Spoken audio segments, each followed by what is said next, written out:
Everyone,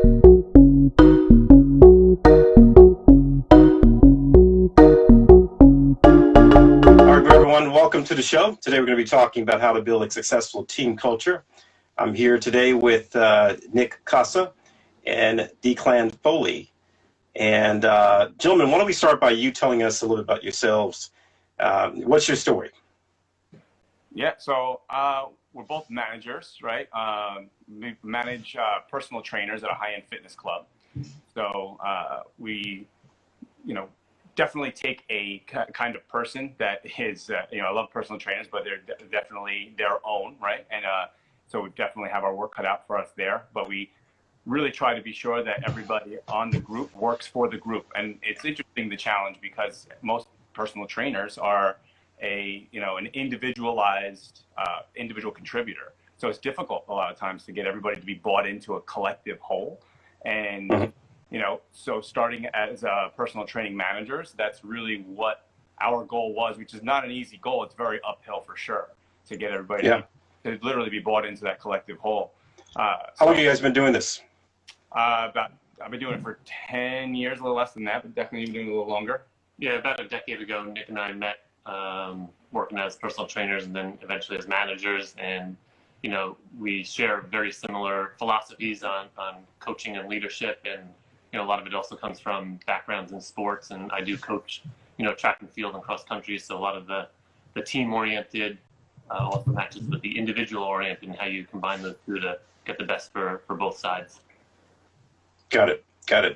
I love that. I myself, I played basketball. I utilize that also in my leadership style. So let's talk about, how do you build a successful team culture? What does it take? Yeah, sorry, I got a little choppy for a second. So yeah, I think that everybody kind of starts in different spots. I feel, we'd actually done a real big presentation about how to do this really from the ground up, literally, which is really based off of Maslow's hierarchy. If people aren't familiar with it, it's obviously it's a triangle, and it starts at the bottom where it's the physiological needs of a human being, psychological above that, and then the sense of belonging, and then appreciation, and then self-actualization. And so we decided to take, that model, which is, very important and effective, and apply it towards teams and apply it towards groups. And we've noticed that, all the things we were doing were really in line with all of the principles of Maslow's hierarchy. So for me, I'd always consider starting at trust. Trust to me is the foundation you build everything on. We would go much deeper than that, right? So like Declan, you would for the most part in our presentation, Declan's part of it, the very bottom, which is the physiological needs, and you've spoken about that at length. Yeah, I think it's important, for the main thing that we try to do is bring awareness and have conversations like we're having tonight, so that we can brainstorm and think and apply, thoughts to our own teams and the jobs that we're attempting to do. So from the Maslow's hierarchy, our approach was, well, we're all humans. No matter what group or team or tribe or family community we're a part of, let's recognize that we're humans first, and we have to make sure that there's safety involved. So whether we're, starting a brand new team together or we're going in on day one as a new leader with the team, start at the foundation. How do we build trust, rapport, those first initial connections with another human being or a group of human beings to be able to, as Nick said, build that pyramid where you can then establish, trust and appreciation, and then actually realize some sort of goal, both for the individual and for the collective. And it's probably couldn't be more important than these days with COVID-19 and making sure people feel safe in that work environment. So. Oh yeah, we've noticed that a lot of times, especially now, people are kind of tumbling down the pyramid, and you're noticing that like the foundation of that pyramid is getting somewhat tarnished and cracked because the bottom of the pyramid is food, water, shelter, warmth, and people are scared that that's going to be taken from them. So it gets a bit concerning. So as leaders, we have to be sure that the culture is staying healthy, and I'd say watering those roots of safety and helping people feel physiologically safe. All right, good stuff. So do you ever get to a point where you can sort of move on, where you feel like, okay, we've got this nailed down, we've put the structure in place, and now we can just sort of let this thing, sort of roll on its own. Do you ever get to that point, or do you have to constantly work on culture? Yeah, so definitely it's a work in progress at all times, right? I kind of try to liken it to like a plant, and you're consistently watering it, giving it sunshine, giving it, appreciation, recognition, encouragement, all of the things that we know that help to bolster a person's spirits and a group's spirits. So, we talked about that earlier, right? And it's interesting too, because you can almost think, if you pass it off to a good enough leader and a person who is good enough with having that awareness that Declan mentioned before, then you should be fine. And that person should be able to take the reins. But like you said before, you have to kind of keep your finger on it, right? Yeah, I think, it's interesting when you take a look at, say, for instance, a growing team or a growing company, something like mom and pop, and as it expands to become a bigger entity, you have to empower other leaders. And that doesn't necessarily mean that you as the ultimate leader, if you believe in extreme ownership, which is a great book out there by Jocko Willink, the ultimate person at the top still has to have the ownership. So you have to have your pulse on it, even if you're handing off and, giving that ownership to other newer leaders that you're developing. And we've realized that along the way, both from our own development and, making mistakes and getting feedback, which is important, so that we can all continue to learn and grow, because we're all growing and we don't know it all. Yeah. Will. Talk about that. What's some of the biggest learning you had through this whole experience? Oh, well, there's a lot. So much. One question, we posed this recently to a group chat. What was the most impactful feedback you've ever received in your career? And for me, it was really my awareness came through when Nick and I were getting along very well and we were working together, and we had a nice conversation on approachability. And he let me know that the first day he met me, I'll refrain from using the exact word, but he didn't think I was too friendly, right? And so this is back when I was younger and I was doing my training thing. In my head, I was the model employee. I was coming in, I was on time, in uniform, I was doing everything right, I was paying attention to my clients, I thought it was perfect, right? But I appreciated the fact that we grew together and he was comfortable enough and we had that rapport and that trust where he could say to me, and at the time I was his manager, he could say to me, hey, the first time I met you, that's not what I thought. And so for me, that was a huge moment to step back and think about, how do people perceive me? What am I giving off? And a whole approachability factor. And that was huge.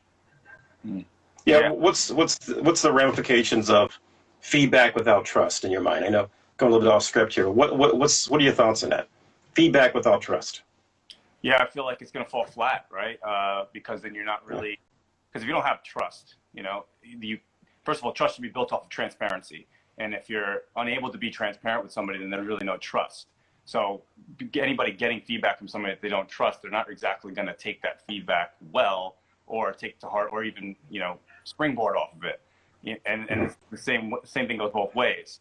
So at one point in the beginning, for the most part of somebody's either management or leadership career, they do need to establish that trust right out of the gates and have somebody understand, like, this, any conversation we're going to have, we have to move forward with complete transparency so we can help each other. It'd be better if we just don't work against each other, we work with each other.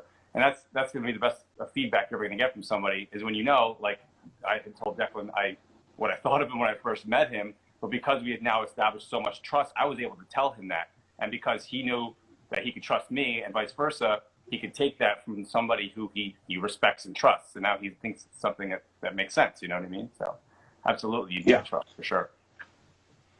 So that really was our next point here to talk about, was building trust. And I think you touched on already why it's important. But you want to reiterate any other points about why it's important, trust? I think, Nick nailed it. I mean, and I think as humans, we know that, we, for millions of years, we've always had our antenna up in situations where we don't trust something, or we're unsure, where things are not safe, right? And safety being one of the bottom necessities of the Maslow's hierarchy. So it's innate in us to need trust. And, now as leaders, what can we do to establish that, to test it out? It's up to us to have those conversations if we think it's not there, for sure, and be vulnerable to it. And that's a big thing too. So important. That vulnerability is key, because if you're unable to be vulnerable enough with somebody, the loss of ego and being able to have a conversation with somebody, a real conversation with someone, when they know that you've now been vulnerable enough to get on their level, you're going to get way more feedback and trust built from that foundation. That's the key, I would say, to, first of all, losing an ego is vulnerability. Second of all, building any kind of trust is to get on the level with somebody, and rather than tell them what to do, ask them how to help each other. Right. So let's talk about trust in terms of different sectors. Do you think it's more important in certain sectors and less important? For example, if you are working on Wall Street with a bunch of A-type personalities, is trust less important? Or is it more important, let's say, in a retail industry? Or do you think it's equally as important no matter what sector you're in? No, I think it's integral, because there's one common denominator in all of it, is that, like Declan said before, we're humans. And humans are going to want to rely on humans, and we are pack animals, whether we like to admit it or not. We thrive off of a group, we thrive off of a unit, and doing things together. So trust is going to be important everywhere because of that one common denominator. Do you agree? Yeah, absolutely. I think, we'd also at the same time be naive to think that everybody's going to be trustworthy. So as leaders, it's on us to identify if there's somebody that should not be on the team, right? And if that's causing an issue. So you can probably see that more, to your point, in perhaps type A type environments, which can be most challenging for leaders, because you have a lot of people who, they're drivers, right? And they feel that they may not need others around them to drive to their own success. But Nick's put together some presentations on game theory, which would prove that all will do better when the people to our left and right are doing better as well. Yeah, there's that balance of collectivism versus individualism when you're talking about a team, right? And so with the A-type personality, there's more of that individualism that's at play, and also distrust is a part of that model, because that individual tends to be distrustful of others because they see the world a certain way. They think everyone's kind of like them and built like them and out to, they'll step on each other to get to where they're trying to go. So, how do you manage those kind of individuals? I mean, folks who are more the collectivistic kind of folks, it's easier to build a team. It's easier to get them to trust one another. But those who are kind of out for themselves, and that's kind of how the model is built because it's a meritocracy. How do you manage those individuals? It's a great question. Yeah, it's definitely one that we're always struggling with, for sure. For the most part, for me, any time I never really had to deal with that was to just help them understand what their talents are and really help them realize that they probably didn't get to where they are without the help of somebody else, whether they believe it or not, and really getting them to understand that everybody who's around them does need the same assistance. And whether you know that you're successful or not, you're going to be even more successful if the person to the left and the right of you is helped by you in that talent that you have such a good grasp on. And it's just really, like you said, it's a bit of a mindset shift. It's unfortunate because that person is in their own little fishbowl, and that's what they see, that's what they know. And it's sometimes it's difficult to really get in that fishbowl and really just help them understand, like, we got to move forward together is the only way it's going to happen. And there's always going to be ego involved.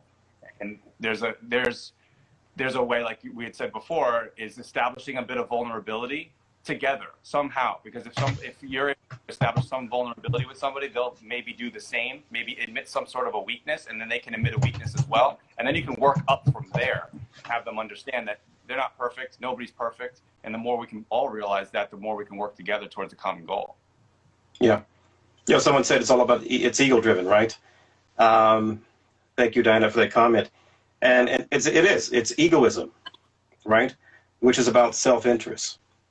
And as long as that person understands it's within their self-interest, it's something that they'll buy into. At any level. Good. What I find interesting too is that with someone who has such a massive ego, education is always a key to starting to have somebody realize that vulnerability. Like, because the more you know you don't know. And so if you can get a group to learn together and realize that, oh, wow, there's more things that we don't know, and they'll all start to realize that together. And that is that helps a bit with that dissolution of the ego a little bit. Right. What are your thoughts on subcultures? Because I've always said that subcultures determine who can work here. Because, for example, depending on who you have in this place of employment, depending on, what the subculture is, how they get along, how they talk to one another, whatever that looks like, that determines who will and who will not work there. That determines who will stay and who will leave. What are your thoughts on subcultures? Yeah, it's a very valid point, because it's never going to be just one, right? To your point, you're going to always have people, depending on the size of the team, you may have your lone wolves, you may have some sub teams within the team.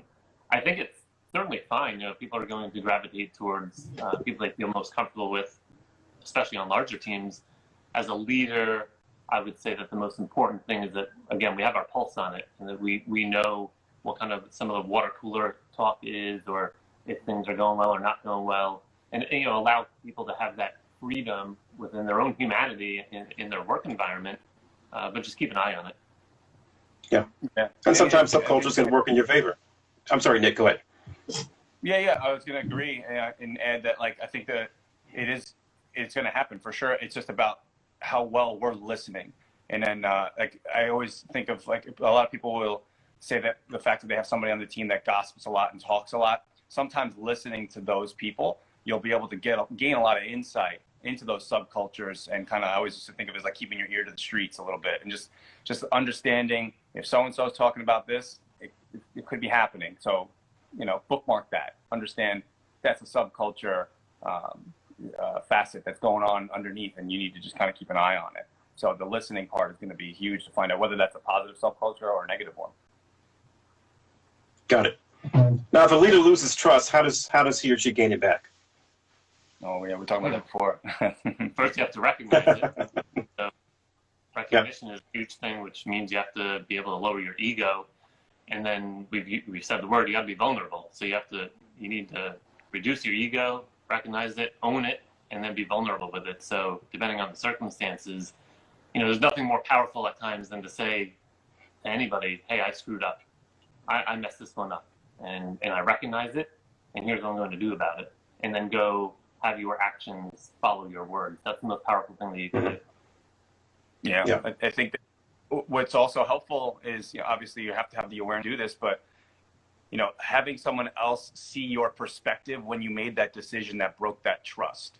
And that's really important for them to see why you made the decision you made, and for them to understand that maybe they would have made that same decision in that same situation. So if the trust was broken for some serious reason, maybe that decision was made for the benefit of something that other person doesn't even realize. So it's good to obviously have the awareness in order to have that conversation, but that's going to be where you're going to have to build. You're going to have to build from rock bottom, which they always say is the best place to build the foundation, right? That's a great segue for our last topic, communication. So talk about communication. Why is it important? Communication, I say to people, it's the cause for all success, and it's also the cause for all demise, right? And it's either lack of communication or ineffective communication. So I think communication is great. People hear, receive differently, whether it's in today's world, there's communication that's verbal, nonverbal, Instagram, videos. There's so much out there that can be perceived, and making sure effective communication is being had, which requires feedback. And one of the things that we're huge on is receiving feedback and making sure that there's clarity in communication. So understanding, I know what I'm saying. It's no different before. I feel like I'm communicating. I'm a model employee. I'm not saying anything, but I'm communicating by my actions. I think I'm a model employee. Meanwhile, somebody who I admire as well, who's a teammate of mine, is receiving the exact opposite information. If there wasn't an opportunity for that feedback, that communication would have continued, and I would have never grown from it. Our trust would have never became even stronger, and for us to get to the point where we've grown, we've developed teams, and now we're sitting here talking to you about it. So being open to that communication and finding feedback loops is tremendously important. Yeah, Chuck. Nick, I thought you were going to say something. So, yeah, can you hear me? Yeah. So I always heard people talk about effective communication. What is effective communication? How do you know that you're communicating effectively? How do you measure that? I feel like it's about getting to the heart of what the message is. Being direct and rather being so beating. You don't want to beat around the bush too much. You just kind of want to get directly to the point. And make it in as few words as possible. And if you're talking about communicating by, and speaking and leading, I think it does have to come from some passion, and it has to come from some real intent in the way it is that it's said.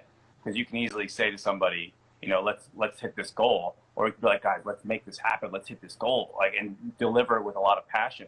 So I think there's a lot of effectiveness of communication has to come from a passionate place as well. Mm-hmm.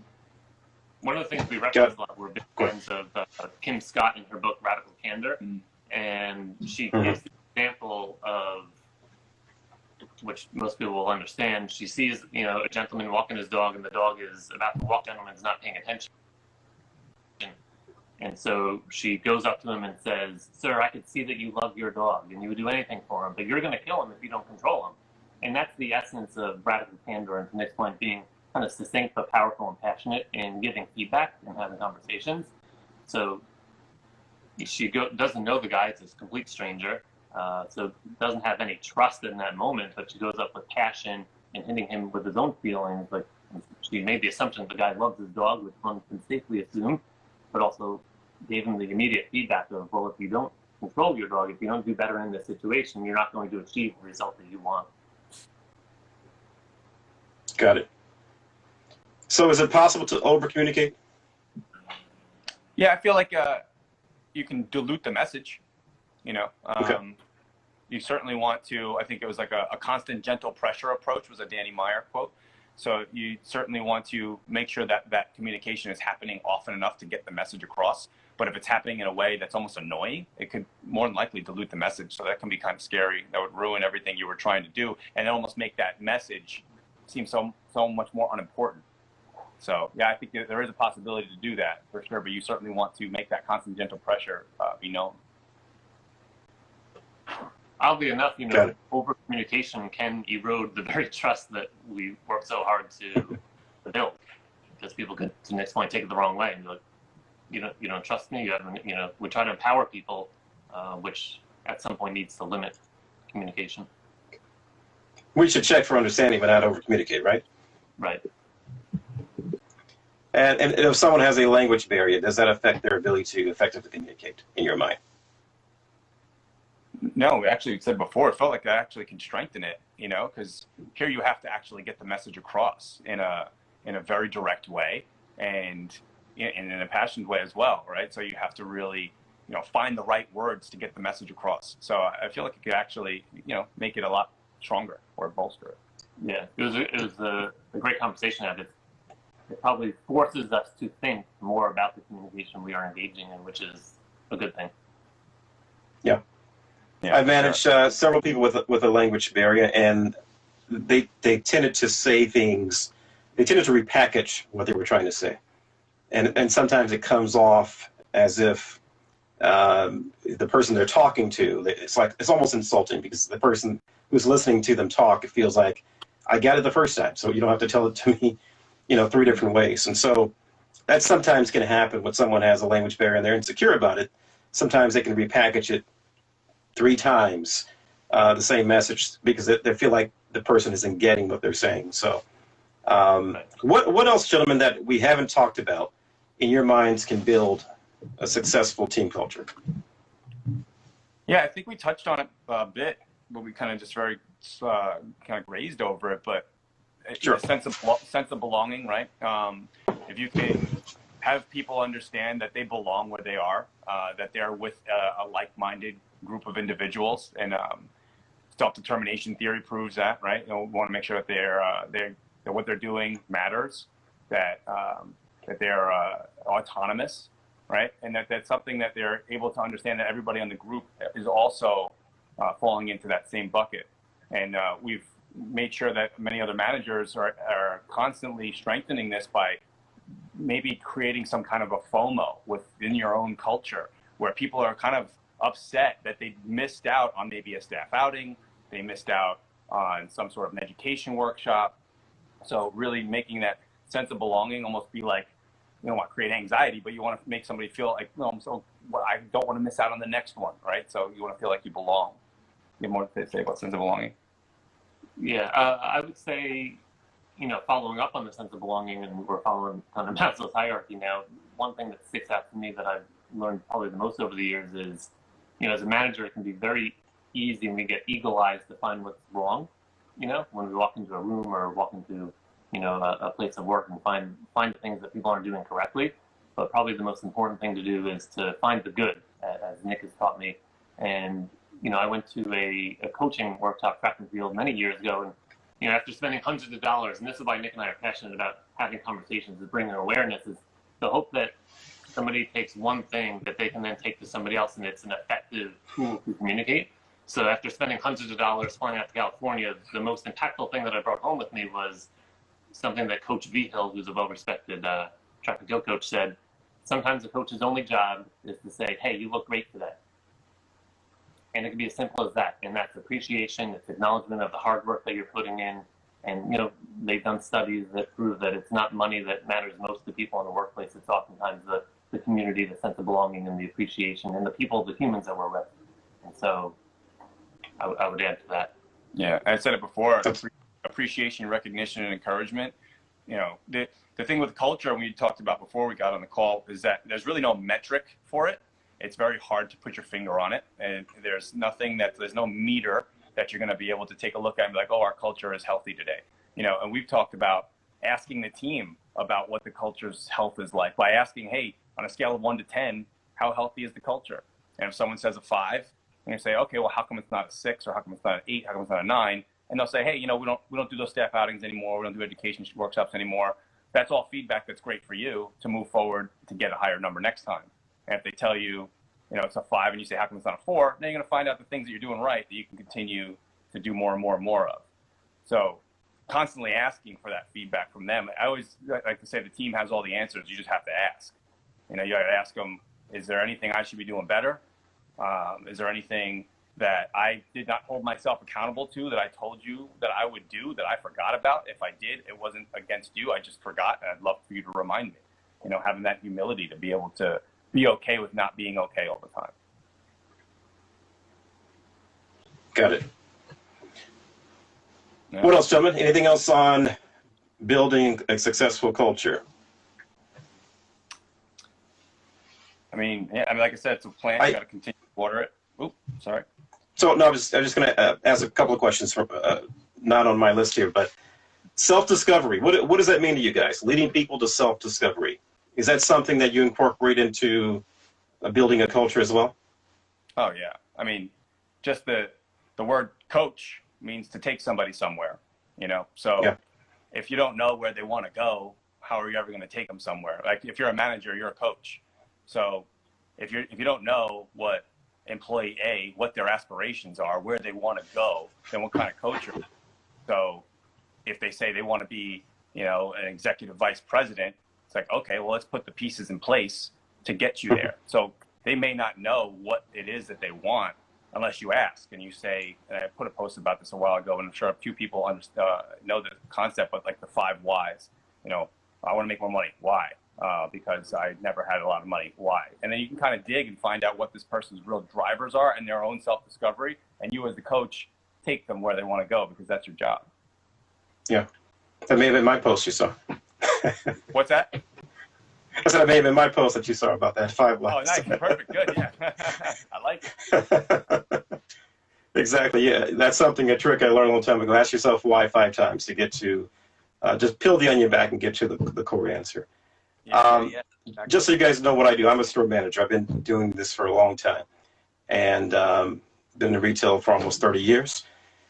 And everything you guys are talking about are things that I use. Maslow's pyramid is something that I swear by. So I was glad to hear you guys say that. This comforting. I have some controversial views on feedback.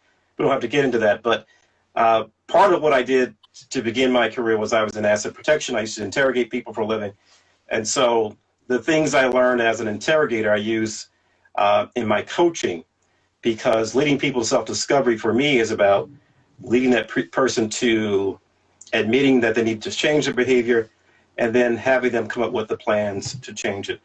I try to, feedback for me, I try to limit feedback, because I think sometimes it can get in the way of progress, because my perspective is my perspective, and it will drive and guide you in a certain direction, but I like to keep it open.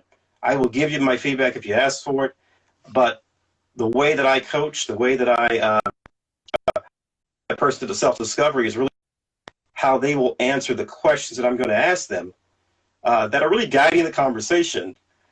In some cases, I'm leading the witness, but it's getting them there on their own. And in the end, they feel like, wow, I didn't think of that way, or they came up with the answers on their own and themselves. So that's just my perspective, and I wanted to put it out there. Anything you want to add to that, guys? Yeah, I mean, it sounds very. Have you gone into more motivational interviewing? Is that of that nature?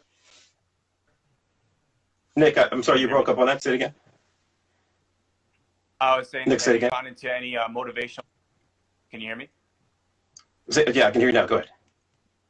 Motivational interviewing. Have you gone into any of those tactics or principles? You said motivational interviewing? Yeah. No, tell me about it. What is that about? Yeah, I mean, so motivational interviewing is really just having somebody, similar to what you're saying, right? Maybe not telling them, because that would be us having a correcting response, but really to listen to what it is they're saying and try and find some kind of a change talk in their own speak. Like if you're to, like we know this from fitness, but if you're to ask somebody, again, on a scale of 1 to 10, how confident are you to be able to achieve this goal? And they say a 6. And you say, well, how come it's not a 7? They say, because I know I can. And it's like, oh, okay, well, you're telling me that you can. That's good to hear. And then you find ambivalence in somebody's own speech where they say, I would like to be at this level in the company. And you find out later on in the conversation that maybe they're not putting all of their efforts in, maybe showing up late here and there. And you put that ambivalence out there in a conversation and say, I do notice that, you have an aspiration to be here in the company, but some of the actions aren't exactly, speaking to that. So can you elaborate on that? And then that's kind of an eye-opening experience for them where they're realizing, oh, you know what, that makes a lot of sense. And it kind of awakens them to maybe some things that they're not actually thinking about. So similar to what you said, where they hear themselves say it and hear themselves speak about what it is that's maybe bothering them or even holding them back, that they're the ones that are in their own way, it helps them to really kind of move those roadblocks out of the way. Yeah, or getting them to judge it. And so the way I teach it also is that we establish a basis for our conversation. What are the set of facts that we're going to discuss that's irrefutable, that we're not going to go back and forth on? So that's the first thing that I'm going to say, and that's step one for me. So when I assert something or say something or state something, it's going to be in the beginning about what it is that's factual, that you cannot dispute, and this is what we're going to discuss. And then I'm going to have you judge it. I'm going to have you talk about it. If it's, let's say it's a report that has your results on it, I'm going to have you read it and tell me about the results. You can't dispute what's in black and white. If it's about something that happened, we're going to talk about this incident that happened with you and this individual. Okay. Can't dispute that it happened, right? We can dispute, what can be in dispute is why it happened, and that's why I'm going to have a conversation with you. Because, again, when we interrogate someone, we always say, we know what happened, but we don't know why it happened. And the why is the most important part, and we go through rationalizing behavior and all those sorts of things. And that's important to get the person to say, wow, I did that, I didn't mean it, I didn't see it that way before. So it's always important to establish the basis for the conversation in the beginning, talk about the why it happened, going into what the do difference are, getting commitment to change the behavior, and the follow-up and so on and so forth. So I think that's very similar to what you're talking about, but it's really about getting them through your questions to talk and to tell us what happened, why it happened, what they can do differently, and try to limit judging words throughout that whole conversation. Does that make sense? Yeah, a lot of open-ended questions and kind of asking them why is that important to you, right? Like, what about that evokes this Correct. emotion? Exactly. That's great. Yeah. Yeah. Perfect. Well said. And also, you talked about emotion. I think it's important when you're coaching someone. I get your thoughts on this as well. When they show emotion, it's important to acknowledge it. Many leaders want to say, "Oh, do you need some time to get yourself together, and I'll come back," and that's not the proper way to handle that. You actually want to say, "You seem upset," or "You seem concerned," "You seem," whatever the emotion is, because it's important to dive into that emotion, because that could be the rationalization for the behavior that we're talking about. Let's say she did something or he did something to someone, and they get a little emotional. Maybe there's something at home. The mother is sick. She has whatever. So, okay, I get it. Typically, whenever I observe you, you're kind to your employees or your coworkers. So this is not the person I typically see. So we tie it to that rationalization, but that gets them to open up and tell you, okay, yeah, I did do that. I didn't mean to do it. It was because of this. Now we have something to blame it on, basically. But the point is, I'm getting them to tell me everything that I need to know about what happened, and then we can begin to address the behavior now, even though we found a rationalization for it. Does that make sense? Yeah, I like that. It's actually Chris Voss speaks about that in Never Split the Difference. Maybe you're familiar with it because it's about negotiation, but he mentions labeling emotion. It seems like this is something that's making you angry, and you leave that open and just allow them to elaborate. Yep. And they'll tell you a lot more Absolutely. than maybe they're willing to, which is fine. It seems like you're a little nervous here. Is everything okay? And then still let them open up a little bit more. So it's very, very exactly. And it's not a rabbit hole. People think it's a rabbit hole. It really isn't. It's a short hole that leads to where you're trying to really go in the end. So anyway, we could talk all night about that. Any other final thoughts, gentlemen, before I let you go? This has been a great conversation. How can people find you guys on Instagram, social media, whatever it is? Yeah, right now it's just Creating Buy-In. That's the Instagram handle. And then also the website is creatingbuyin.com. And, I built that to help to bring more awareness towards building a healthy culture and helping people understand that, it's a lot of times it's the energy in the group that's going to drive the group either towards success or failure. So that handle, and then also the website. Got it. All right. Anything else before we go? Any questions for, I apologize, I said your name wrong earlier, Declan and Nick. Any questions for Declan and Nick, guys, before we let them go? And we've been talking about how to build a successful team culture tonight. And I want to thank you, gentlemen, for joining us. And maybe we can do this again, Nick. Yeah, that sounds great, man. Absolutely. I totally do that anytime. Declan, of course, I'll let him know and pop on for sure. The two of us will always love to throw our thoughts out there anytime. Excellent. All right. Well, I appreciate you joining the show. And thank you, Diana. And I'll see you guys next time, okay? Thanks, Devin. Thank you very much.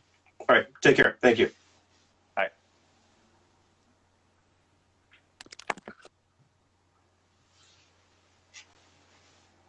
All right, guys. That is the show. Join us next Wednesday. Sorry, Kamoy. They just jumped off. We'll get to your question maybe the next time. So I'll see you guys next time. Have a good night.